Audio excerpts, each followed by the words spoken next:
And we are live. Good afternoon, everyone. Welcome to A Bookish Moment. I'm Sarah Burr. And I am JC Kenny, and it's super exciting. We're celebrating a lot today, not just because it's Tuesday afternoon. But before we get to the party, I want to take a quick shout out to Sarah, because today's Bookish Moment is sponsored by Eternal Empire. Book 14 in the Court of Mystery series, Eternal Empire, is available on ebook and paperback at your favorite bookish retailer. Learn more about this historical fantasy cozy mystery series at www.sarahburr.com. Folks, get it. You're going to love it. I love this series. And Sarah, I think it's time to get bookish. Yes, it's a wonderful day to be bookish. I'm celebrating the release of the final Court of Mystery novel, which is kind of hard to process and figure out. And our guest today knows just all the emotions that come with writing a series and investing so much of ourselves in it. So we're delighted to welcome Nicole Leiren to A Bookish Moment. Nicole, welcome. Thank you for being here.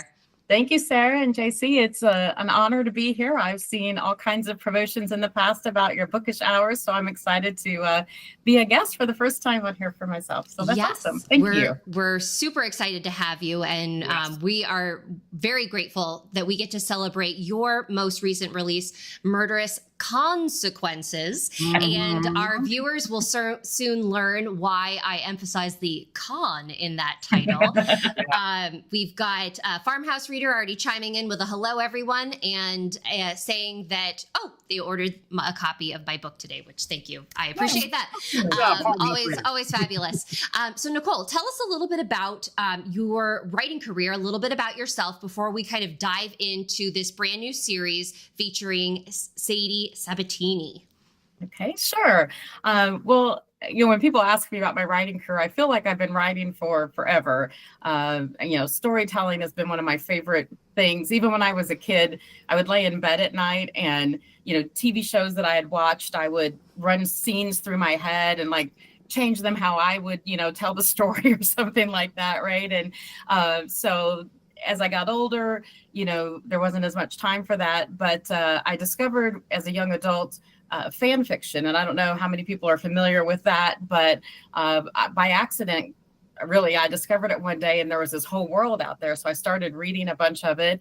And then I was like, I think I could do this. And so I started my fan fiction career and wrote for several years, actually, and developed a decent following. And then I thought, you know what?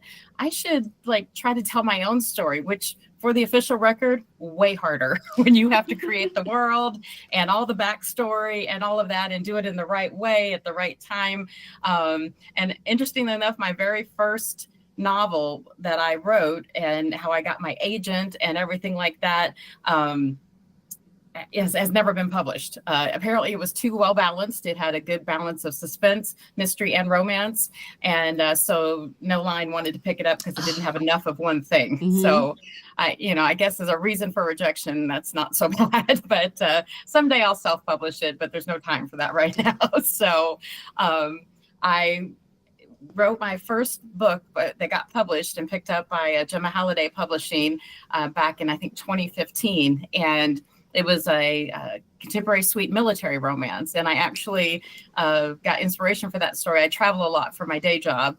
And I met a guy on a plane who normally I don't talk to anyone on the plane. I'm tired and I just put my headphones in and, just go on about my day.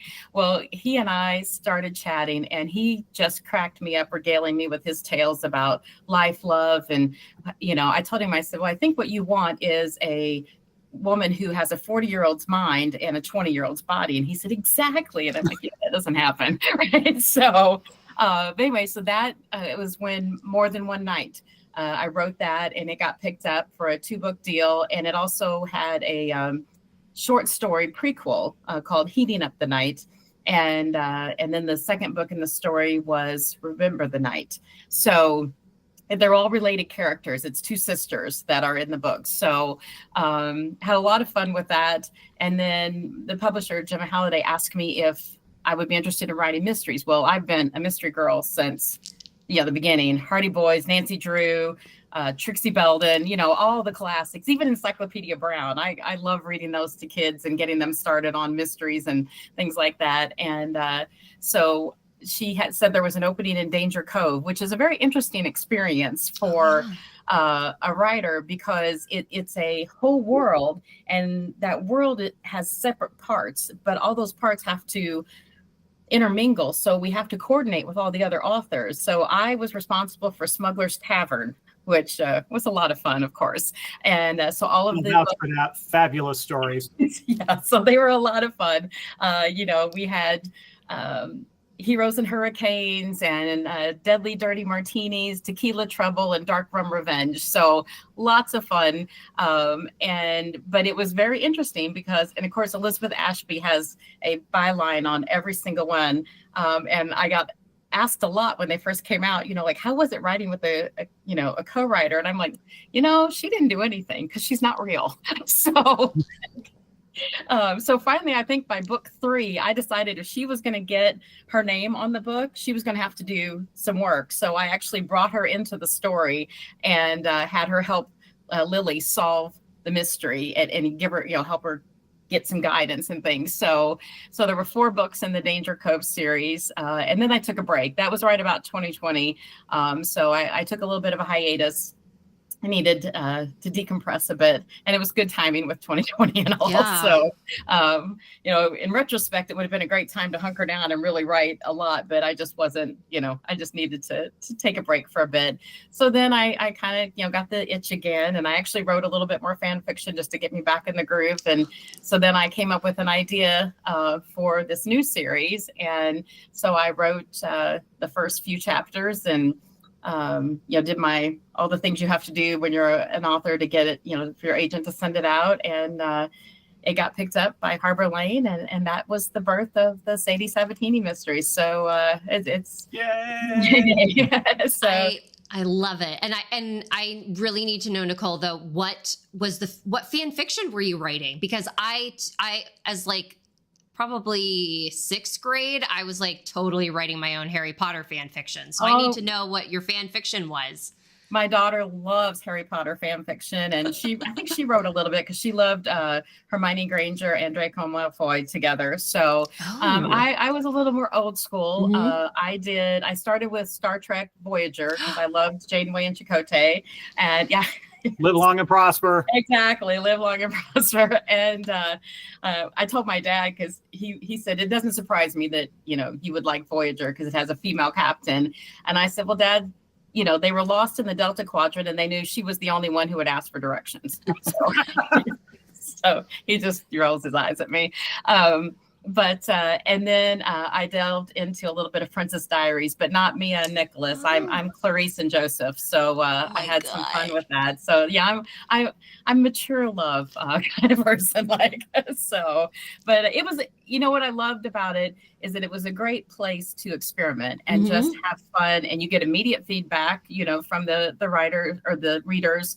And I still have people who read my fan fiction. There's someone right now who's reading some of the stories, and she's putting, sending comments, and it just brings my heart joy when, I see how much they enjoy it and they love, the stories that I told with someone else's characters. So I hope that eventually that gets them into, liking the stories that I wrote with my characters. So that's kind of the, the gambit there. So perfect segue. Thank you very much, Nicole. Speaking of your own characters, Sadie Sabatini, quite the character, literally and figuratively. Yeah. She's the main character of Murderous Consequences. Tell us a little bit about, kind of set the story up and give us a little insight into her too, if you don't mind. Okay. All right. Well, I don't know if anyone has ever watched the TV show Leverage. Yes. Leverage Redemption, but they kind of were the inspiration for the thought process. But instead of Sadie being someone who was bad and then, started to do good, I decided that she will have always used her con artist skills, her her gifts as a grifter for good. So from the beginning, she has always been someone who wanted to help the underdog, to help balance the scales and make that things were right for the people who maybe didn't have someone to help them. And so even as a young child, that was always her goal. In high school, we don't really get into too much of the backstory. You can't, get into everything in the first book, but, even in high school, she was sticking up for the underdogs and making sure that they were looked out for. So that was kind of the inspiration for it. And so, but she, as is the case, anytime when you take on the bad guys on a regular basis, right, the heat can build up. And she had a particularly difficult case that happened in North Dakota right before she decided that it was time her and her team take a break. So they went their separate ways. She decided she was going to try retirement and having a new line of work. So she settled in Wilson, Texas, which is a small little town in South Texas, situated on Lake Amore, which fed to her Italian heritage. She loved that. And so she opens a shop called Tesoro, which is Italian for treasure. And I probably went down too many rabbit holes when I was researching what kind of stuff she would have in her shop and looking up the pretty baubles and everything like that. So, but there are some beautiful Murano blown glass and all the things that we talk about in her when she's talking about featuring him. Those are actually pieces that I saw like online. So yeah, there's some beautiful stuff out there. I can't afford any of it, so so that's kind of where the inspiration for that came. And of course, be sure your sins will find you out, even if they're good deeds, right? I think it was the line from Wicked that said, "No good deed goes unpunished." Mm-hmm. Well, someone from her past recognizes her and threatens to blackmail her, and of course he's the guy that ends up dead, and she's the prime suspect. So she has to start off her new thing defending herself and trying to prove herself innocent. So that kind of sets the stage for the beginning of the story. Your comment, Nicole, about that Sadie she's kind of like a modern day Robin Hood, where she is trying to help the underdog and she's right there. And the thing that I really loved about how you framed, just like even the opening introductory scenes, is you're telling us all this information without you're showing us. You're doing like a wonderful job of the show, not tell. And I swear, for our viewers, when I was reading this, you have this moment with Sadie where she's seeing someone kind of get bullied and she's feeling bad. And, she's like, you know what? I am always the person that is there. I try to right the wrongs. She has such an amazing moment. And then the no good deed goes unpunished thing just like hits you like a brick wall. And I'm like, oh my, it was just such a jaw-dropping moment. I was like, this is going to be good. And so it was just like such a wonderful way to show not only her character, but kind of how just set up kind of the trouble that she has to deal with based on her kind of past life. Before we talk a little bit more about Wilson, Texas, we've got DHB chiming in with a good afternoon. Guy that fixes stuff saying happy Tuesday. Farmhouse Reader said that's great, which I am not sure what that was referring to. I think it was during talking about your fan fiction and like the Princess Diaries, because I too was thinking that, because Clarice and Joseph needed more, and I'm hoping that the third movie might give us some of that. And then we have Regina. We have Regina saying good afternoon, and Farmhouse Reader saying that yes, I got it right. Perfect. So we're back on track. And so tell us. So we have Sadie. She is in this new town in Texas. It's a small community. It's like around 5,000 people. Why does Sadie think that this is a good place for her to kind of go lay low and hide out?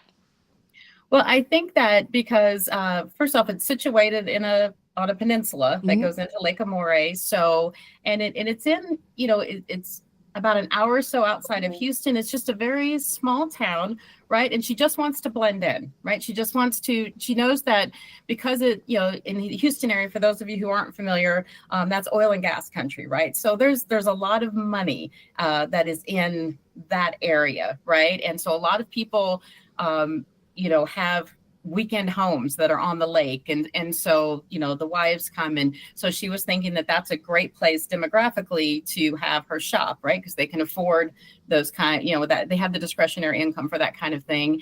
And she's like, and she's always lived up in the Midwest and, and in their jobs traveling around, they haven't been in the South very much. So she's like, this is a good place. And plus, Lake Amore is beautiful, and some of us are charmed by the beauty of a lake, right? So, and Love the ocean's lake only life. about an hour away, so we can see it right behind JC there. Got Yes. that motion. Sorry, that's fake. That's fake. I had to sneeze, so I wanted to get out of the frame there. But,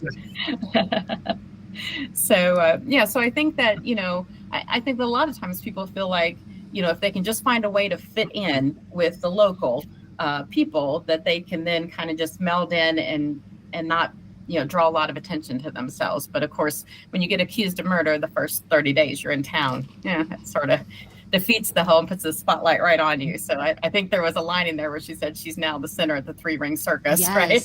The Barnum and Bailey of life. Yes, exactly.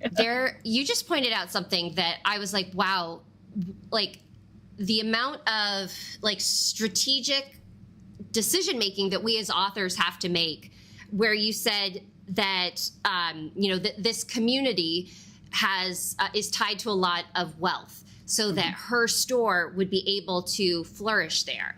And I start thinking about all of the cozy mysteries that I've read, where it's like, like would the towns that these shops are in, would they be able to support that type of economy? And I'm like, wow, Nicole, like you just like took that to the next level of your planning, because it's like, well, these two are meshing together. So I was just blown away by that. So yeah, I spend a lot of time inside my head like thinking about details and things that and sometimes it's not even conscious, right? I think it's just, especially when you've been doing it for a while, right? And if you've been a reader, I'm sure that you guys too started reading when you were very young, and you read and a lot of those things get ingrained in you and you don't even really realize it. And then but you might realize things you're like, okay, I don't want to do that, right? So you just focus on, your story and trying to make it the best that you can. And again, I'm one of the people who, I don't like a lot of extraneous details. Matter of fact, anytime you see long descriptions in my books of something, it's because an editor made me put it in. I remember in Deadly Dirty Martinis, she when she sent it back to me, they were having Thanksgiving, and so she said, this would be a beautiful time to tell us about what the table looks like. I'm thinking, would anyone really? I mean, but I know there are people out there who do love those details. They love to see that. I'm more of you give me just a framework and I'll fill in the gaps myself. But there are people out there who do it the other way. So I have to meet them halfway. So I need sometimes people to tell me you need a little bit more detail, right? So I try to do it without going overboard. But it's a fine line we walk, trying to fit everything in the right way, in the right time, and tell a good story at the same time, right? There's a lot more to it. That's why I said when I started writing my own stories with my own characters, I'm like, that is way harder than writing the world that someone else has already created. So I have a lot of respect for that.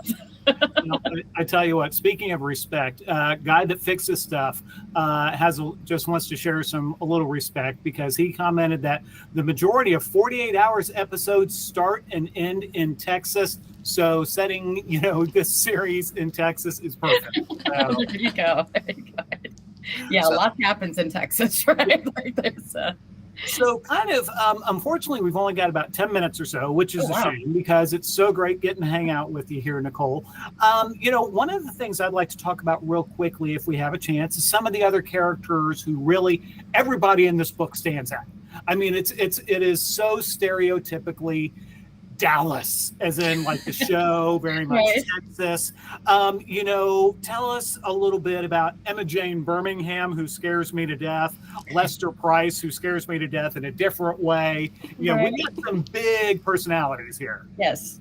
Well, I mean, it's Texas. Everything's bigger in Texas, right? So, but there are a lot of Emma Jane. She was not. I know we talked before the show started about who I based my characters on. And I was saying that, I take things from different people, and even sometimes people I meet in airports or whatever, I'll be like, oh, that would be a cool characteristic to put in someone. But Emma Jane was just one of those that I imagine. I don't know anyone exactly like this, right? But very comes from money, generations of money, right? Like it's not new money.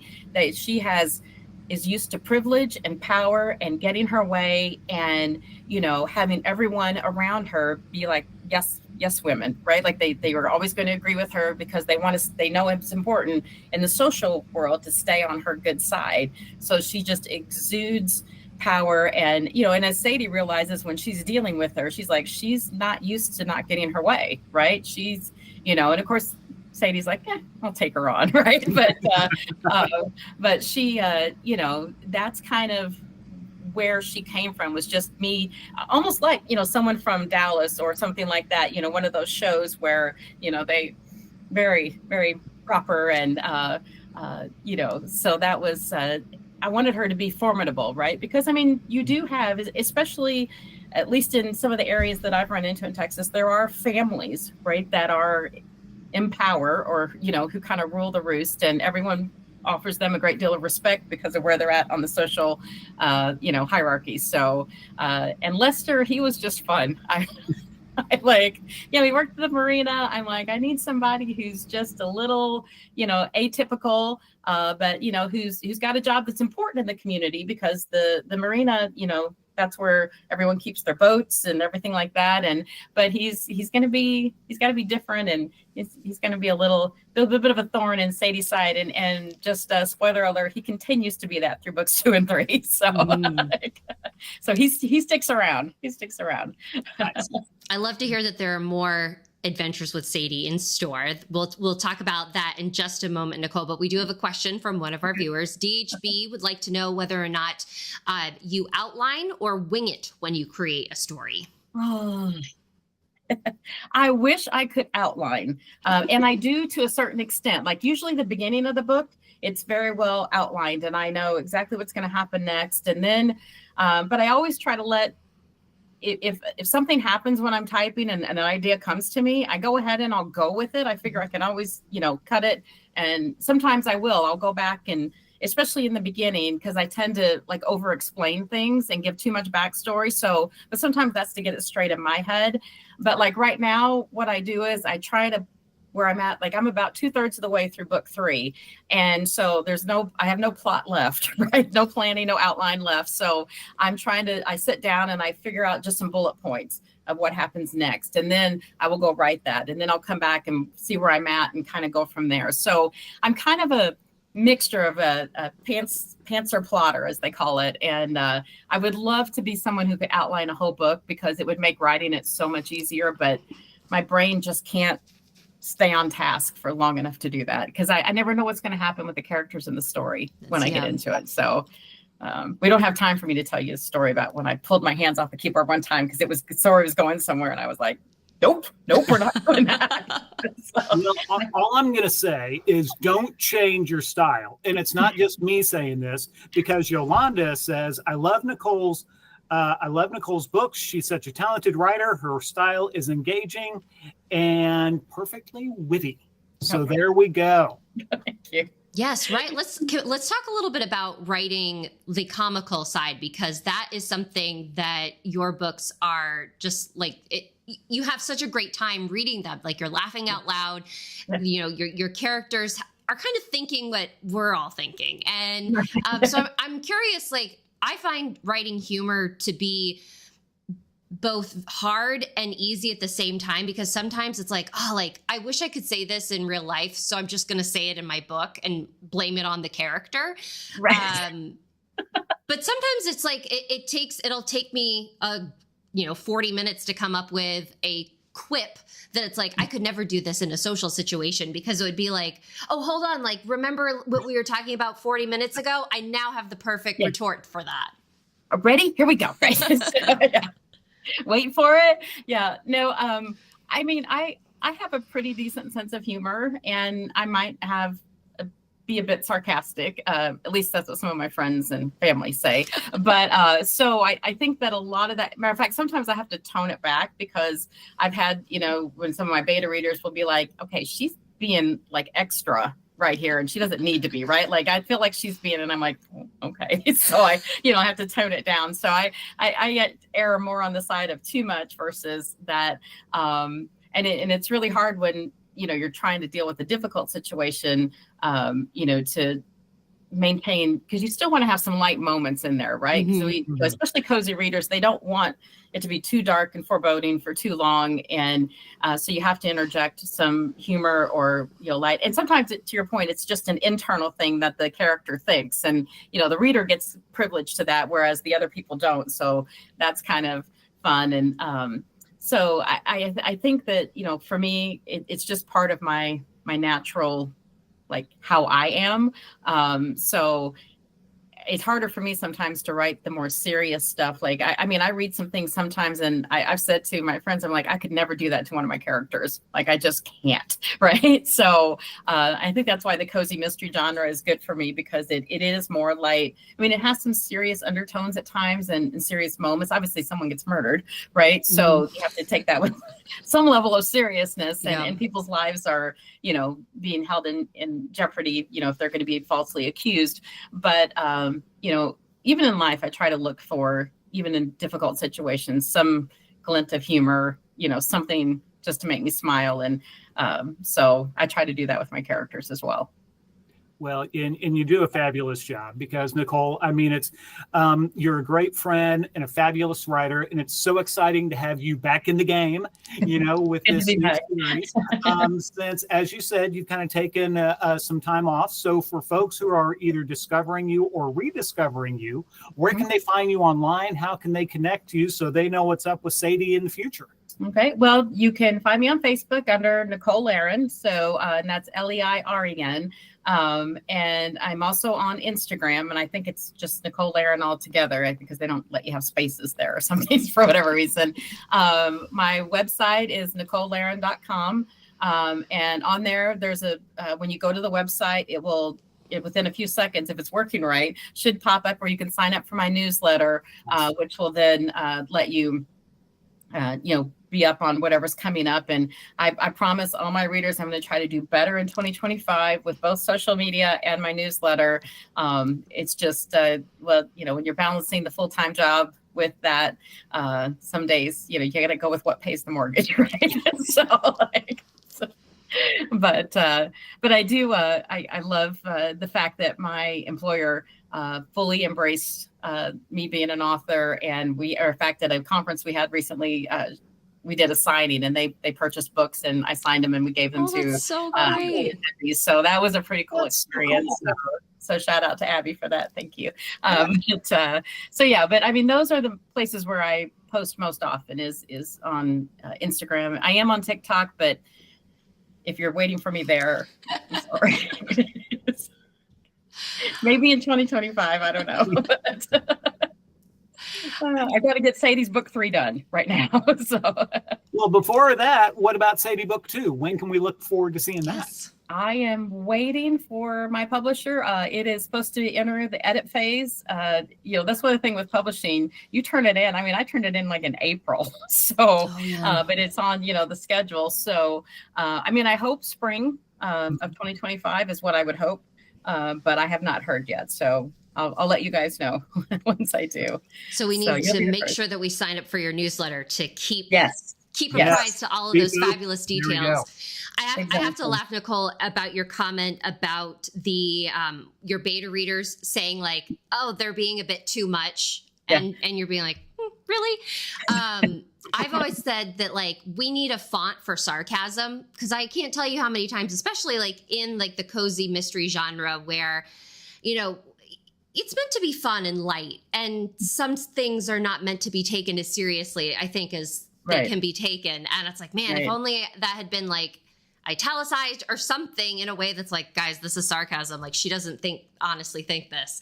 Right. Maybe we should have the character say insert sarcasm here. Yeah.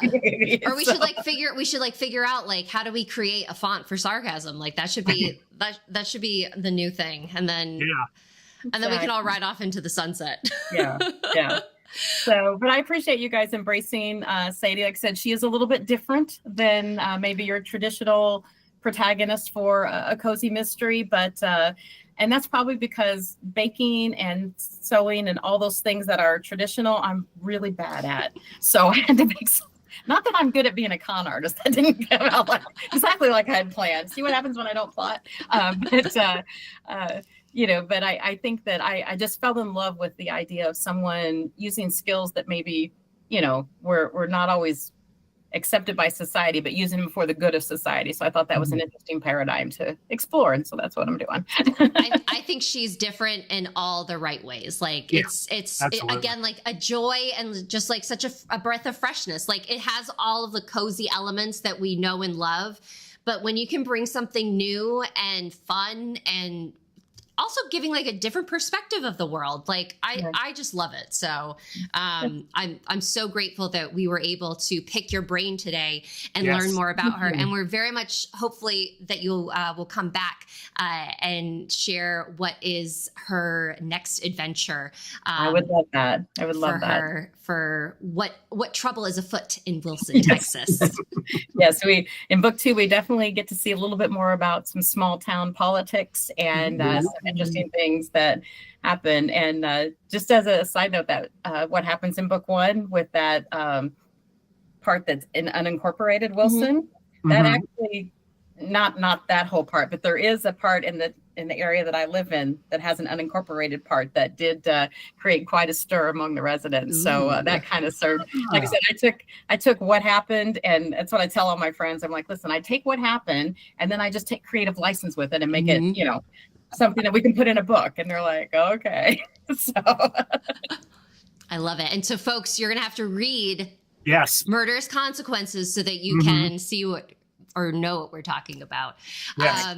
Again, Nicole, thank you so much for being here today. It was a pleasure. Thank you for having me. So wonderful to chat with you. Thank you so much to our viewers who joined us live and for the comments from Farmhouse Reader, Guy That Fixes Stuff, DHB, Regina, Yolanda, thank you. We really appreciate all your support. And for those of you who are watching after the fact, feel free to leave us any comments or questions. And we love seeing feedback from our wonderful viewers. We are going on a little Thanksgiving holiday hiatus. Coming up here, we will be back. I think it's the first week of December. So we wish you all a wonderful Thanksgiving holiday for our folks who are our U.S. viewers. And for our international folks, I hope that you can use this time to catch up on any episodes that you've missed with us. So again, thank you everyone for being here. We will see you in December. Nicole, thank you so much again. And until we all meet again, folks, stay bookish. Have a good one. Thank you.